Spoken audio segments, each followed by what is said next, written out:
आपकी पूंजी, आपका अधिकार। बचत, वो जो हर मेहनत के बाद अलग रखी जाती है, वो जो बच्चों का भविष्य संभालती है, वो जो बुजुर्गों का सहारा बनती है, और वो जो किसान से मजदूर तक हर इंसान की उम्मीद बनती है। लेकिन कभी कभी यही बचत आपके पास वापस नहीं पहुंच पाती। अगर कोई बैंक खाता 10 साल तक निष्क्रिय रहे तो उसकी जमा राशि अनक्लेम्ड हो जाती है। अगर 7 साल तक डिविडेंड का दावा नहीं किया जाता तो वो डिविडेंड और उससे संबंधित शेयर आईईपीएफ में स्थानांतरित हो जाती है। बीमा की मैच्योरिटी राशि, म्यूचुअल फंड से लंबित भुगतान और पेंशन का अंशदान भी इसी तरह दावे की प्रतीक्षा में रहते हैं। इन्हें ही कहा जाता है अनक्लेम्ड एसेट्स। आइए जानते हैं इन्हें आप कैसे वापस पा सकते हैं। अनक्लेम्ड बैंक खाते, depositor education and awareness fund.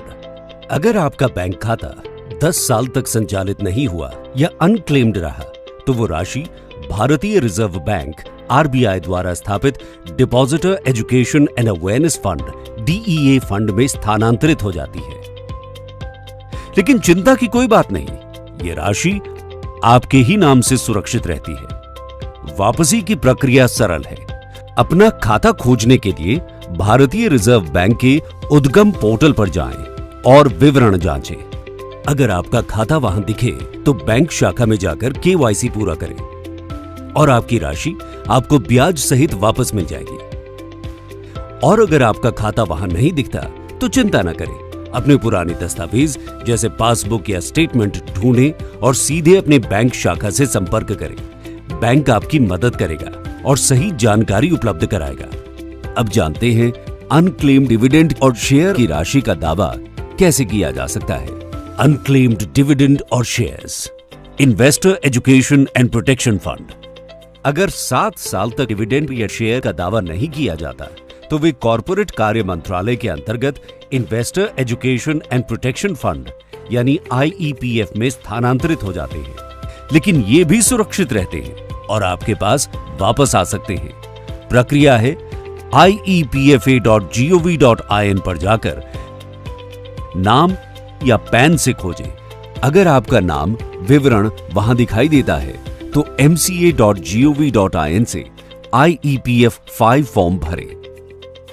जरूरी दस्तावेज जैसे क्लाइंट मास्टर लिस्ट, शेयर प्रमाण पत्र, डीमैट स्टेटमेंट, पहचान पत्र और रद्द किया हुआ चेक संलग्न करें।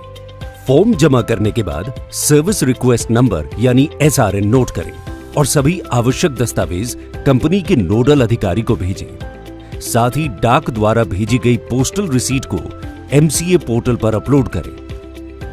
सत्यापन पूरा होते ही आपके शेयर और डिविडेंड लौटा दिए जाते हैं। अब जानते हैं बीमा की प्रक्रिया। अनक्लेम्ड बीमा। बीमा में भी कई बार मैच्योरिटी राशि, सर्वाइवल बेनिफिट्स, डेथ क्लेम या रीइंबर्समेंट 12 महीने या उससे अधिक समय तक लंबित रह जाते हैं। ये अक्सर तब होता है जब नॉमिनी को जानकारी नहीं होती या बैंक विवरण बदल जाते हैं। इसे जानने के लिए आप अपनी बीमा कंपनी की वेबसाइट या IRDAI की वेबसाइट www.bimabharosa.irdai.gov.in पर जाएं। अनक्लेम्ड अमाउंट सेक्शन में जाएं, अपनी बीमा कंपनी चुनें और पॉलिसी नंबर, नाम व जन्म तिथि दर्ज करके जांच करें। दावा करने के लिए बीमा कंपनी से संपर्क करें।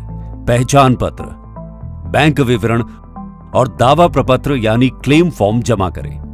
डेथ क्लेम के लिए मृत्यु प्रमाण पत्र और रिश्ते का प्रमाण देना आवश्यक होता है। अगर पॉलिसी डॉक्यूमेंट खो गया हो तो इंडेमनिटी बॉन्ड भी दिया जा सकता है। अगर बीमा राशि 10 साल तक अनक्लेम्ड रहती है तो वो senior citizen welfare fund SCWF में स्थानांतरित हो जाती है, लेकिन वहां से भी इसे 25 साल तक वापस पाया जा सकता है। हमेशा ध्यान रखें, नामांकित व्यक्ति को सूचित करें, अपने विवरण अपडेट रखें और पॉलिसी दस्तावेज सुरक्षित रखें। अब जानते हैं अनक्लेम्ड म्यूचुअल फंड्स की प्रक्रिया। अक्सर ऐसा होता है कि बैंक विवरण अपडेट नहीं हो पाते या भुगतान का चेक घर तक पहुंच ही नहीं पाता। ऐसी स्थिति में म्यूचुअल फंड की राशि अनक्लेम्ड रह जाती है।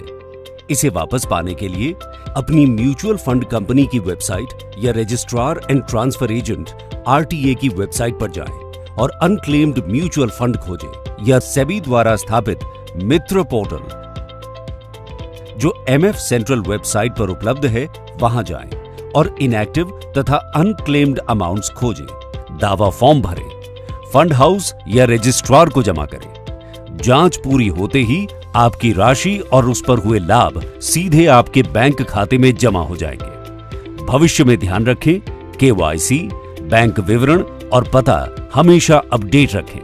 अब जानते हैं पेंशन योजनाओं को क्लेम करने की प्रक्रिया। कभी कभी एनपीएस या एनपीएस लाइट में जमा किया गया अंशदान आपके पीआरएएन खाते में दर्ज नहीं हो पाता या पीआरएएन जेनरेट ही नहीं हुआ, फिर भी ये राशि सुरक्षित रहती है और आपके नाम पर संरक्षित है। इसे पाने के लिए निर्धारित दावा फॉर्म भरें, पीआरएएन विवरण, पहचान प्रमाण और भुगतान रसीद जैसे दस्तावेज संलग्न करें। पीएफआरडीए आपके दावे की जांच करता है और आवश्यकता पड़ने पर संबंधित point of presence service provider यानी पॉप-एसपी से सत्यापन कराता है। सत्यापन पूरा होते ही अंशदान और आवश्यक मुआवजा सीधे आपके बैंक खाते में लौटा दिया जाता है, यानी पेंशन की हर बचत भी सुरक्षित है और आपके पास वापस आ सकती है। बैंक खाते, शेयर डिविडेंड, बीमा, म्यूचुअल फंड्स, पेंशन, हर जगह की बचत आपकी है और आपके पास लौट सकती है। विकास के हर मार्ग पर कदम से कदम मिलाकर के चले, ये नए भारत की सोच भी है और नए भारत का संकल्प भी है। इसी उद्देश्य से भारत सरकार ने ये विशेष अभियान शुरू किया है, आपकी पूंजी आपका अधिकार। आज ही जांचें, दावा करें और अपने परिवार का भविष्य सुरक्षित बनाएं। वित्तीय सेवाएं विभाग, वित्त मंत्रालय, भारत सरकार द्वारा जनहित में जारी।